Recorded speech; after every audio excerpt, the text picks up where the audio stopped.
Hello, everybody. Welcome to the third session of the Street Art Festival Ljubljana conference. Today, we will be talking about challenging the ephemeral. So ephemerality is actually quite a serious phenomenon when it comes to graffiti and street art. And when we talk about it, it actually reminds us of the things that normally researchers... Welcome to the third session of the Street Art Festival. Sorry, I need to fix something here. Yes, I had a YouTube channel on as well, and it mixed up with the sound here, but let me start again. So welcome. And as I was saying, we will be talking about the ephemerality today in our panel.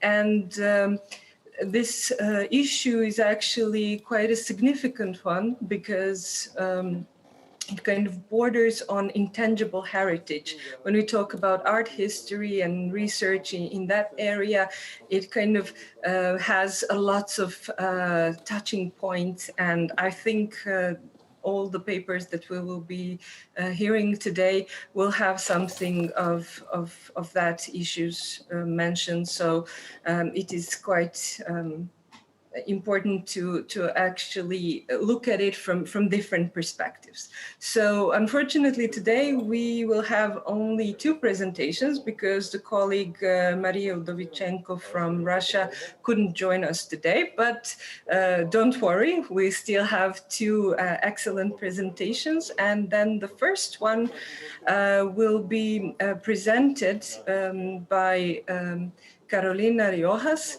but she will be presenting in front of the team of the researchers from two Mexican universities, University of Monterrey and Autonomous University of Nuevo León. They actually had this joint project that dealt with CALLEGENERA Urban Expression Festival in Monterrey, Mexico, that has been going on for the last 10 years.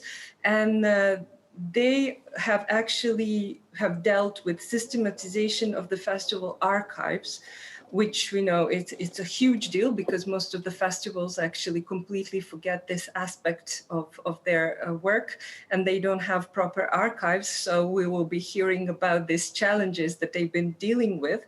They also did some archiving of geolocations of the arts in the streets produced during the festivals, and also how to integrate audiovisual materials in this archiving art work that they are doing. So Carolina, please, floor is yours. We have 15 minutes for this. Okay, thank you. I'm going to start your screen right now.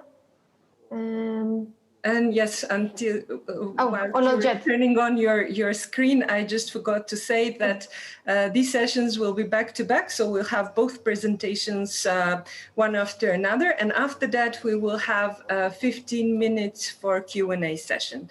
And you're welcome to ask your questions during the presentations, and then we will talk about them after both presentations are over. Thank you. Go ahead now. Thank you for the space and also for presenting the project. And how do it? It's okay. You can see, right?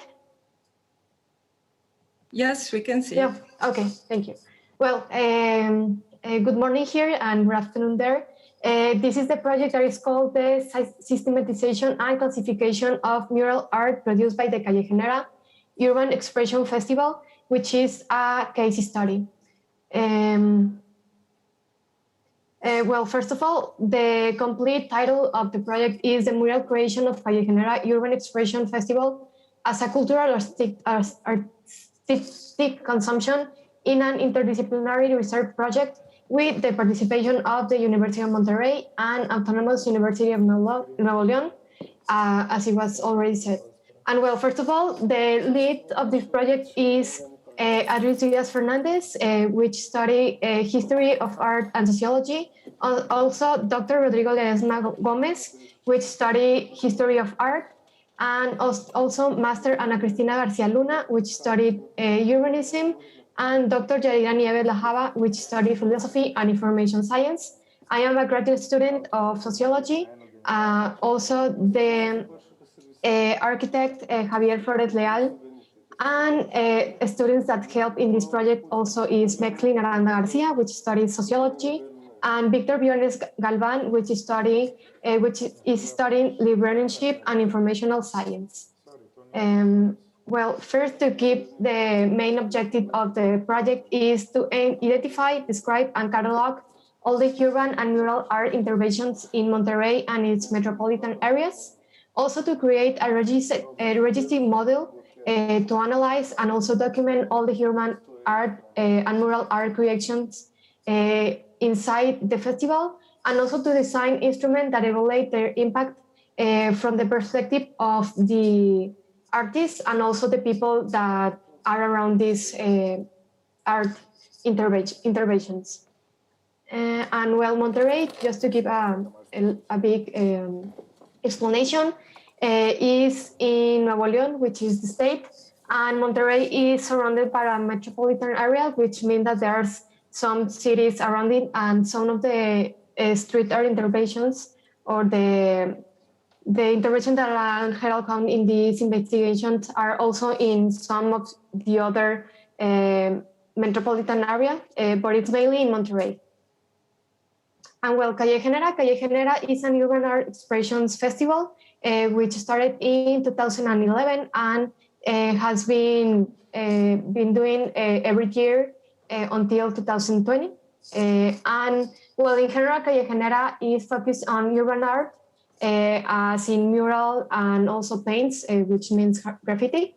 But it also takes into account other cultural expressions such as skate competitions, music, breakdance, and also sometimes photography. And well, the methodology. First of all, we made the biographic or documentary research. We take in account Herreras and Zarate, and also Paris Gómez. They mainly focus on graffiti. Also, García and Mata Delgado that focus on mural, and Serna Sanabria, Yokoku, and Lugo Rodriguez, which focus in preservation of art. And the second phase was the fieldwork, which consisted of observation that was mainly ethnographic. Also interviews, which were 38 to urban artists that participate in the festival, also 3 managers and 4 neighbors. Also, we made 5 live histories and also 11 focus groups. And well, the final phase, that is proposals of research, and also which makes a little different this is to make a digital base, but also not only maintaining and collecting the information of the artistic intervention, but also to give diffusion of it. The results that we have come along till the moment is that we classified 89 walls intervened in public spaces and by local and international artists, and also we also found 24 that are already obliterated, so they don't exist anymore. But we also took them in our database, and we also have 112 urban artists and graffiti artists and 15 family crews that have participated in the festival. And we also made a technical oh,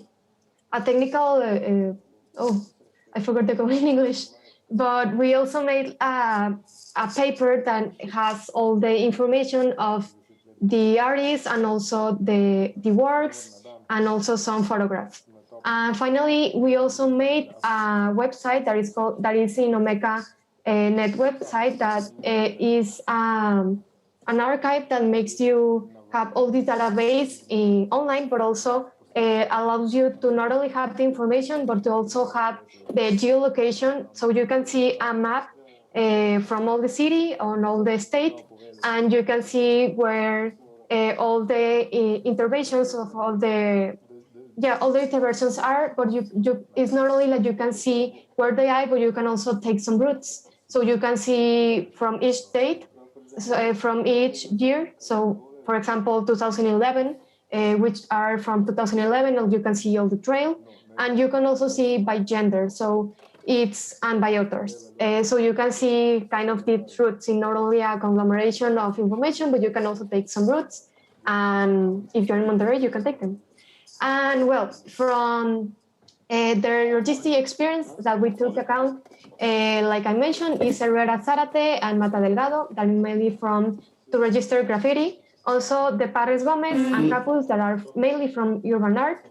And from museums and the preservations, we took account from Romero, Yokoku, Serna, and also the Jake, that is Maria Ubeda. But at the end, we went along with the Spanish group conservation, and that has all these specifications that I can comment on them later, just really fast. And well, we went along with this systematization format. And well, also to mention a little bit about the antecedents of urban art in Monterrey and how and what other people have done to document and also to systemize. The only other experience similar to this is from Isabel Villarreal from 2009. So from 2009 to 2010, there's no registry of urban art in Monterrey. And you can say that from 2010 till now, there's been a lot of, there's been a boom. I don't know if that's the right translation, but there has been a lot of expressions, and this art is growing on a lot in the streets. So in this time space, there has been a lot of activity, and it has been done any kind of archive. And well, what we have done to collect this is that we make a focus group that is part of the field work, and we made this with the artists. So the difference with this is that we not only share what they wanted to be done with this archive, but they also start writing their own record, to say it. So it's not an archive that is done by investigators or a third person. Is done directly by themselves, and they also say which kind of things they wanted to be there based on the group, the Spanish group of conservation we already said. So they could say like, hey, yeah, I think this is important, it has to be done. But other things, I think that it was, for example, the materials. They say that it wasn't so important to mention in this kind of systematization. And well, this is the technical, I forgot the word, but it's the paper. And well, just in general, this is what the registration form has. We take in account, first of all, the artist and the general things that make the life. Also the location where it's located. Most of them are in the center of Monterrey, and also the date, which includes how long did it take to make them, and also if it was made by illegal form or illegal form. But because this is mainly a case study from the festival, but in the when having contact with the artists, they also perform outside the festival, obviously. So it can be legal or legal. And also some of the characteristics, also the conservation state, it means is in a good state, or if it's already kind of fading. Also the date it was made. And we also took in account the photography law, which means that we make a visual documentation of this, and also the impact, which is made mainly from observation, but also from interview with the artists, and also the promotion. Well, to impact the measuring instruments, which I already mentioned, it is made the impact from the artist, the impact they feel from this intervention, but also how this intervention impacts the surroundings. And we already have finished with the impact with the artist, which, as I mentioned, it was observation, also all these questions and life stories, and also mapping the production. And from the impact in people is the same guideline, but we are still working on it. And the thing that has been a little bit difficult right now, as you can think about it, is the observation, because we haven't been able to go along a lot. And also the festival was supposed to be on June last year, and it had to postpone until December. So it was a little bit complicated to make this kind of field work. And also the interviews, a lot of them weren't done person by person. They had to be, well, from this kind of platform. So it was a little bit of tricky in that sense, but it was done effectively, I think. And well, also the results that we have till the moment is that we have an organized collection of the images and also from the interventions. We have a paper, but we also have a Word document, but the Word document is mainly about the festival, and the one from paper is the one that the artists have been doing themselves in the focus group. And we also have data about the work and the artists, and we have started, as I say, in a digital cloud, but we also have in paper form. And we have made also an exploration and systematization of these art interventions. And we have also seen how these interventions have kind of shaped the city, and also all this process that taking come here, because it's not only an artistic intervention, it's also a social intervention, it's also some kind of cathartic. So it's really important also that it's not only art itself, but it also has a lot of social variables. And we also have made possible to recognize the work of the curators. And I think this is really something important to say that we kind of came along in the focus group, is that we and the artists have explained that we not only want to, well, mainly they don't want to make a recollection of the art. They don't want it to last forever, because they and also us, we know that this kind of intervention that in open spaces and are part of everyone, not only the artists, are ephemeral, as the title of this talk. And they don't want that, but they want a space that it can be diffuse, that people can know them. And as you can see, and it's something that is really growing in the last time, is that they have a lot of Instagram pages. So it's kind of making this forever in an image, even though it doesn't exist anymore in the street. So it's kind of making memory, even if that thing is in the past or it doesn't exist anymore. So I think it's kind of, in general, what we're trying to do by collecting and organizing and systematizing these interventions. And well, this is the QR you can scan, so you can see the routes and also the maps if you want to see it. And I think that's all. This is the names, but you can take, I don't know if you leave it here or to leave it there. I don't know what you want to see, but yeah, this is it. Thank you, Carolina. Yeah. You're welcome. Great. Thank you. Good to have all these details. I will bake you with the questions a little bit later. Mm-hmm. But now I want to introduce our second panelist, and to welcome Gabriele Boero.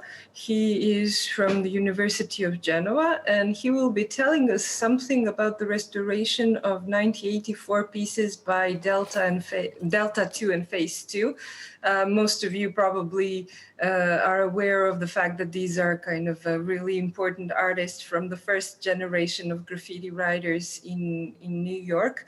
And also, he'll be telling us about the context when these artworks came to be, and this is 1984 exhibition Arte di Frontiera that was organized by now cult personality in European art history, Francesca Alinovi, that kind of wrote really, really interesting texts about graffiti at the time when they were really emerging. And of course, he will be touching upon this topic of ephemerality and what it means to preserve something that is not meant to be preserved. And if we are already doing it, what kind of ethical dilemmas are we facing while doing this? So I think this is also going to be quite interesting. So Gabriele, please, floor is yours. Thank you, Liliana, and thank to all the organizers of the conference. And okay, I will share the screen. Okay. So thank you one more time. And yes, I'm going to tell you about this very special event happened in Italy in 1984.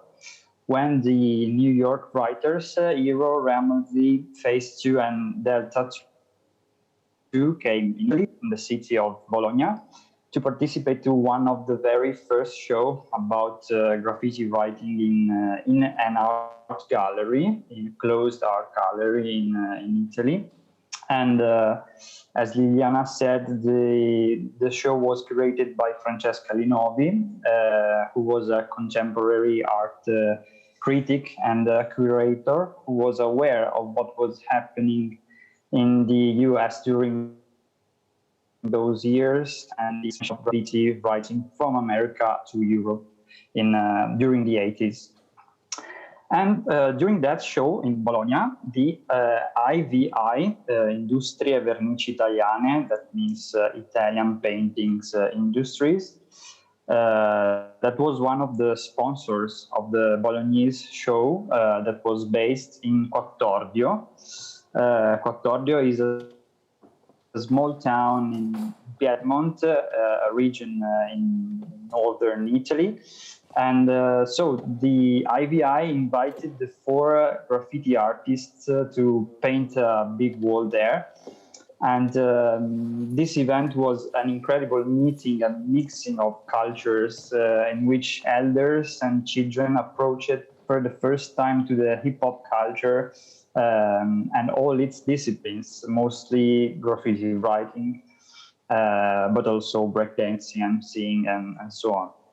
So, as we can see in the photos, the American writers spent few days in this small town, Quattordio, painting, breakdancing, organizing jams, fraternizing with the locals, and enjoying the moment. As we can see here, we can see jams, we can see scooters painted, and Delta painting a bus, Phase 2, and here we can see also the big wall, Delta and Phase painting, and this is the main wall that they painted.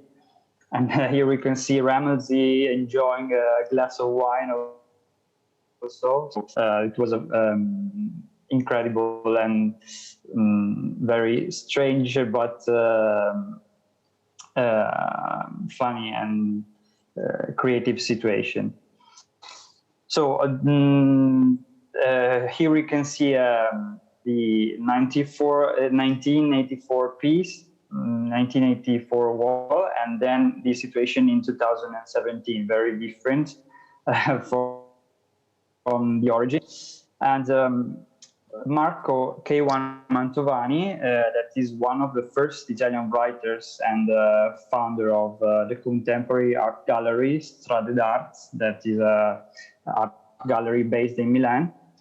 He was literally shocked and completely amazed by the paintings of the New York writers there in Quattordio. And the year passed, and a few people conserved the memory of that incredible event in the small town in Italy. But K1 remembered those days in Quattordio in 1984. So in 2017, he decided to organize a fundraising in order to restore the Delta 2 and Phase 2 pieces that were left. Yes, the wall is at the center of the little town. But before even starting to promote the fundraising, so to start raising funds, K1 asked directly to Phase 2 and Delta 2 the permission to restore their own pieces, and they gave their permission. And I think this is the main and most important element in this case, and the most important fact we must consider in a debate about the restoration of graffiti writing pieces, or also street art or murals, authorized murals, that is the authorization of the artists.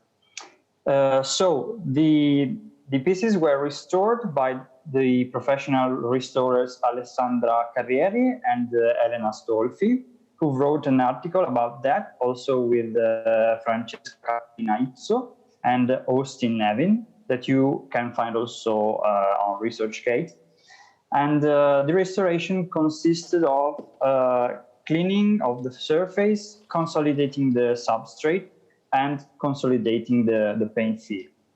The restorers wrote, we did not return the American graffiti to the origins, respecting mainly the historical instance and the aging of the materials. So they did not add or modify anything in the original painting of the pieces.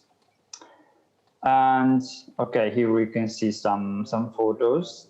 And during the 2017 restoration, K1 invited also several Italian and international street artists and writers to paint new walls and try to recreate the atmosphere carried by Phase 2, Delta 2 aeroplanes in 1984. And the event was called Quattordio Urban Art. There were also talks, activities for kids, and so on. And during the second edition in 2021, so a few days ago, the municipality of Quattordio approved also the creation of a little museum in which are exposed some photos from 1984 event, shirts, gadgets, and also a Vespa. You can see there a Vespa painted by the American writers. But despite the authorization directly given by Phase 2 and the explanation given by the restorers, the restoration was not welcomed by a good part of the writers' community, who interpreted that as a repainting, or in any case, something that is prohibited. This controversy arose again a few months ago when K1 started to organize the second edition of Quattordio Urban Art, the event organized for the fundraising for the second restoration and the participation of other artists to the painting of new walls in the town. And the question that rose from the debate was primarily, are we really allowed to restore writing pieces? And are we allowed to preserve a form of art that is ephemeral for its nature? And during my last thesis research, I tried to give an answer to this question, trying to read and collect several opinions from street art researchers, artists all over the world, reading articles and books, and books all about this topic. And among street artists, writers, and researchers, the controversy is still today very strong about especially illegal street art or writing restoration. about any kind of unauthorized interventions. And this happens because illegal or non-authorized street art and writing is ephemeral by its nature. And, every act of forced conservation can appear like a violence made to the artist's work. Despite that, there are some cases of conservation of non-authorized street art or graffiti works all over the world. The most important case is probably that of the Muelle piece in Madrid, restored by Elena García Gallo, a Spanish restorer and researcher deeply interested in street art and writing restoration. And in that case, the restoration was preceded by a long period in which restorers and researchers such the same Gallo, Fernando Figueroa Saavedra, Javier Barca, did a great work of study and gave a lot of talks, conferences, during which all the community could debate and discuss about the importance of the piece and why the restoration was so important for the community of Madrid and that neighborhood. So in my opinion, this case could be an example, can be an example for those communities or any kind of organization who want to restore a non-authorized street art or writing artwork. But in the Quattordio case, we have an authorized mural and a restoration that was approved by the artists themselves. So even if the debate is still open, in this case can be closed. About that fact and the possibility to restore authorized murals, I recall the opinion expressed by, for example, Pietro Rivasi, curator and street art and writing researcher. And in an article he wrote on the Italian scientific magazine Kermes, this is the number of Kermes.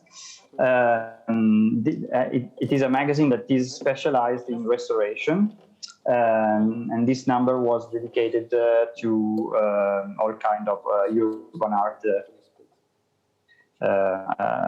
restoration.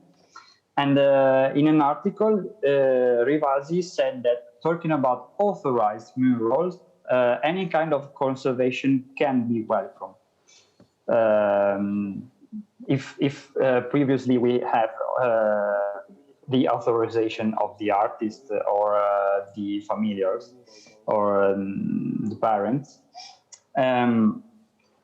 So if we want to have kind of a judgment parameter, the restoration of the Delta 2 and Phase 2 pieces in Quattordio can be considered lawful.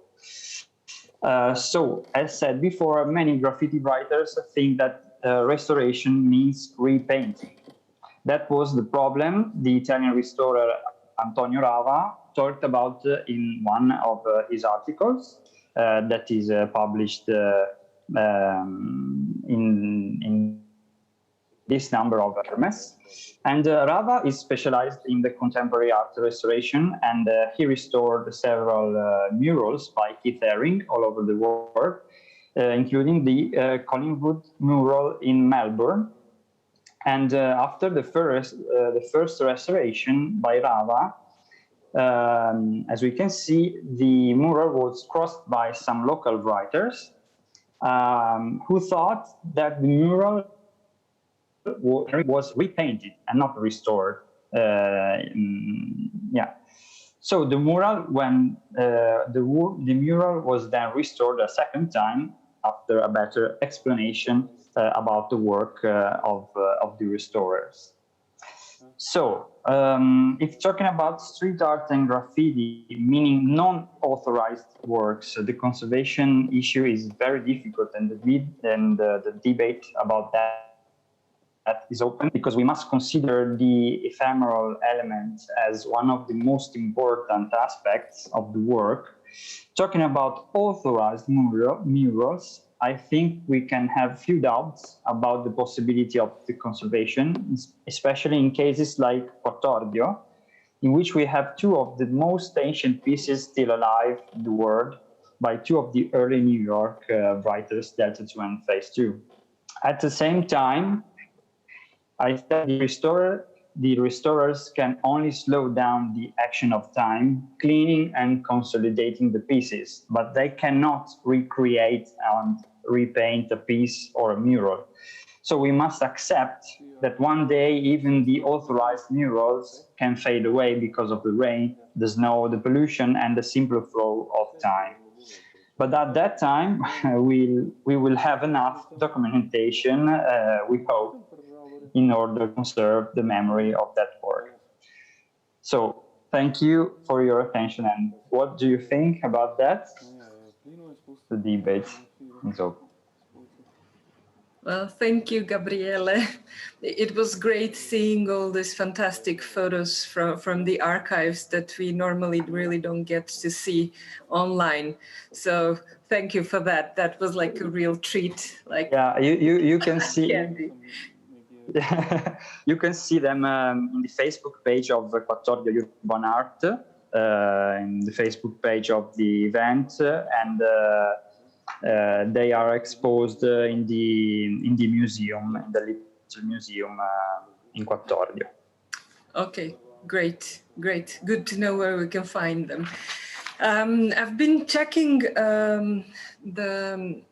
the live chat on YouTube, so we don't have any questions there yet, but I have a couple of questions on my own. So firstly, I wanted to ask either Carolina or Rodrigo if they can tell me something about the challenges that you were facing while doing all this collecting and organizing, because I personally find it to be quite challenging to collect everything and to organize everything, especially because some of the things don't really fit into certain categories. So you have to kind of invent things. And on the other hand, you've been doing some interviews and questionnaires, and I'm really interested to know, how did you put all of these things together? And so what was the biggest challenge?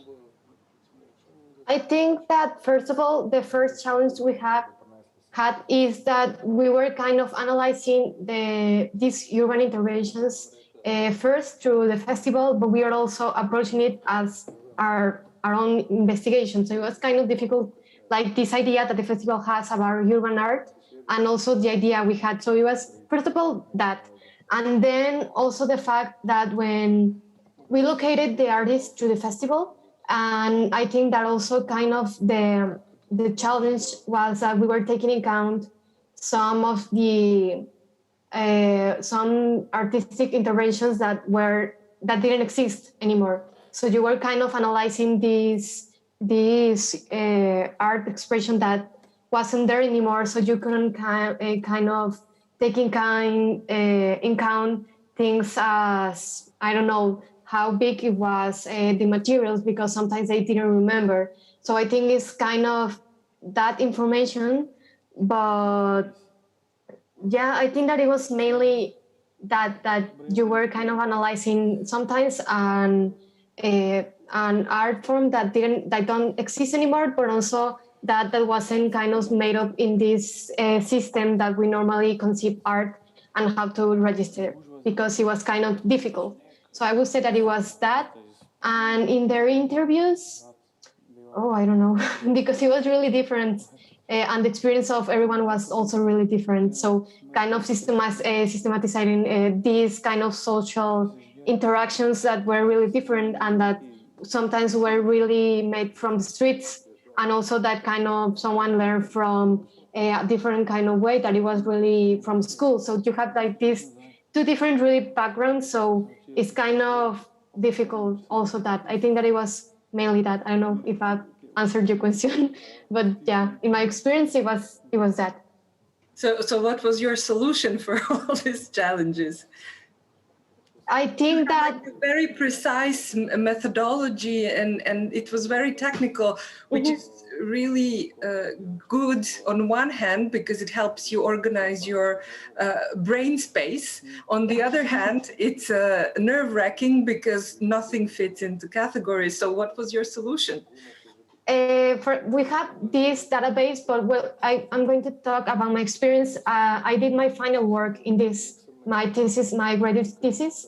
So what I did was kind of try to make it fit in categories that even though we were really different some of each other, you have certain categories that still fit with each other. Like, for example, you have this really different background, but you have different backgrounds that are still kind of the same. So it's just kind of doing that, trying to categorizing, but also trying to maintain as possible this descriptive form and also this descriptive life experience. So I think is that, I mean, in that kind of way, it was really like messy in the head, but it was kind of doing that. Maybe at sometimes you have a lot of information, but I mean, that's how it has to be done, I think. But yeah. I think we are all in the same problem here, and good that we have this conference because at least we know that we are not alone. And it's all over the world, not only there. Yeah. That now I have actually a question for Gabriele. I was wondering while you were presenting your paper, you actually cited some of the theoreticians and restaurators that wrote about these things. And I know from personal example that sometimes when the wall is legal, so to say, when you have a permission for that, then it kind of goes easier. But then on the other hand, there are some art pieces that were done without permission, and we still want to protect them. So it kind of poses this ethical dilemma, like how this is supposed to be done. So what I'm interested in is your own opinion about these topics. Of course, it's good to share. We have some background information and we have some people that were dealing with it, so we have citations. But what is your own personal take on this after your own research? Thank you, Liliana. And my personal opinion about the restoration of non-authorized interventions is that we must give a sort of lifespan to pieces, to writing pieces or street art artworks. Because they are meant to live in the streets. So they can dialogue with all the elements in the street, with other people and so on. This is not something new because also Elena García Gallo proposed that, but I agree with her proposal, and my proposal is something that is very close to her because I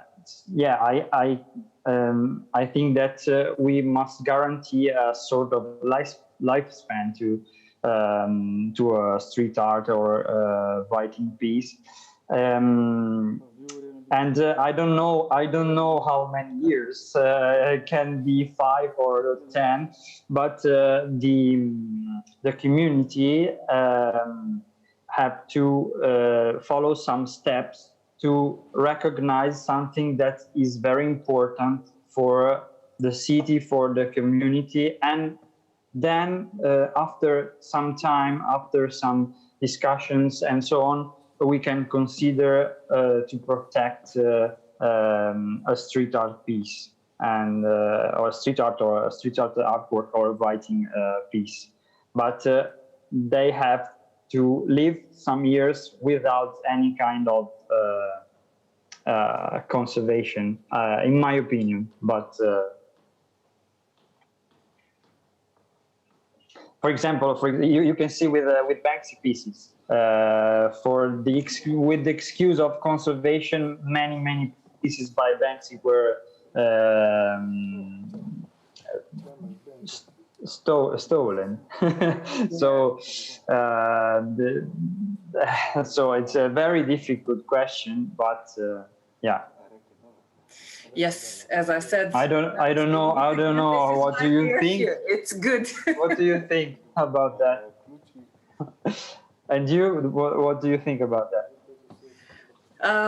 Yes, well, difficult. As I try to work on it, maybe you will be present at my presentation. We actually came up with a solution, me and my colleagues, that the only way to preserve these art forms in proper way, in ethical way, is actually to let them live their life in the streets, just without any preservation. But today, since we have available technology that can put you in virtual reality, it would be best to actually scan the wall in real life, in real time, by photogrammetry system. And then basically when you enter virtual reality, you can still walk by the wall. I mean, it's not the same. You don't have the sounds, you don't have the surroundings, you don't have, dog poop, or it doesn't smell, in a way that normally smells in these, places where they normally do their artwork. But it's still, I think, the best possible way for the time being. I'm not saying it's not going to change in the future, but then this is a case for Belgrade, which is quite liberal when it comes to graffiti and street art. But then, for example, I always mention this example from Stockholm, from Sweden, a colleague of mine that was working on the protection of the mural from 1980s that was done without a permission, but they still managed to preserve it, but in the context of zero tolerance policy. So if you're working in zero tolerance policy settings, then you're basically still fighting the legal system with preservation. So it's not only one step when you're doing it without the permission, but then you are doing something more by fighting the system. And this is kind of a positive aspect of it. So it's not either or. I think every particular wall needs to be kind of thought of from a different point of view, from the background, context, what was happening there. So it's really hard to think about it, from just one point of view. Yes. It's very, I think that case by case. I agree with you. And I didn't know anything about the digital scan, and I'm very interested because that was something I didn't consider. And I'm sorry because I cannot follow the conference tomorrow live, but then I will soon watch it on YouTube. Yeah, don't stress. Everything will be on YouTube, on Kino Shishka channel. So you'll be able to see all of our presentations. And also when we're talking about that, I think it's good to mention that a next panel will be starting at 4:15. So, not to miss it, even though we're soon going to have a break. But I just have another small question for Carolina. I wanted to ask, how is this form of archiving different from other artwork archiving? I mean, do you have any thoughts about that? Like, why is art and graffiti different from archiving any other art form?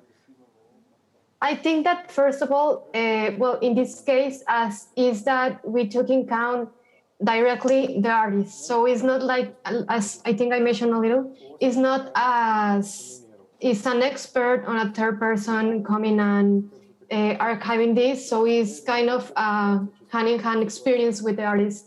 And I think that's a little bit different. And also, I think that in this case, which was important, is I really don't know how they archive really well, how they archive other kind of art in general. But in this case, people or the artists didn't take into account so much the material. So this technical form that is, I think, mainly a main important thing in other artistic expressions, it wasn't so important here. I think that was what was kind of more important here were also like these human and also social elements that were important for the artists. And yeah, I think that it was mainly that. Okay, guys, do you have maybe questions for each other? No, but I think that your presentation was really interesting. And yeah, Thank you. Really interesting. I like it. Thank you, Carolina. Yours too. And yeah, and I just want to ask you for the link of project, and if you can share, and just so I can see also. And I don't know if you have website or something. Well, if you want to share any of this, please do it on YouTube chat, because that way it will be available when these videos are available all the time. Because if you do it here in Zoom presentation, it's not going to be visible later on. So yeah, maybe I can comment. Welcome to share all links, please, for future references for all other people. And about that, I wanted just to comment that we also made a Facebook group that is called Latin American Urban Art Network, I think, and it's mainly like people from all Latin America just coming together in a group, in a Facebook group, and they sometimes share the interventions. So it's nice. I can also comment then in the Facebook group because it's really interesting. It's in Spanish, but still, you can see everything. There are images. Yeah. So yeah. Please share everything. We'll be happy to participate. Okay, guys, now I think we are approaching our 15-minute limit for our Q&A session. Thank you very much for presenting your interesting works, and I think we'll have a lot to talk about, when we get to meet next time. But please join, for the rest of the people who are watching, join the next session, which I said is starting at 4:15. And of course, another 2 days of the conference. It will be interesting, lots of interesting papers and presenters and people who have a large experience in doing what they're doing. So you'll all be welcome to join us. Thank you all, and see you in the next panel.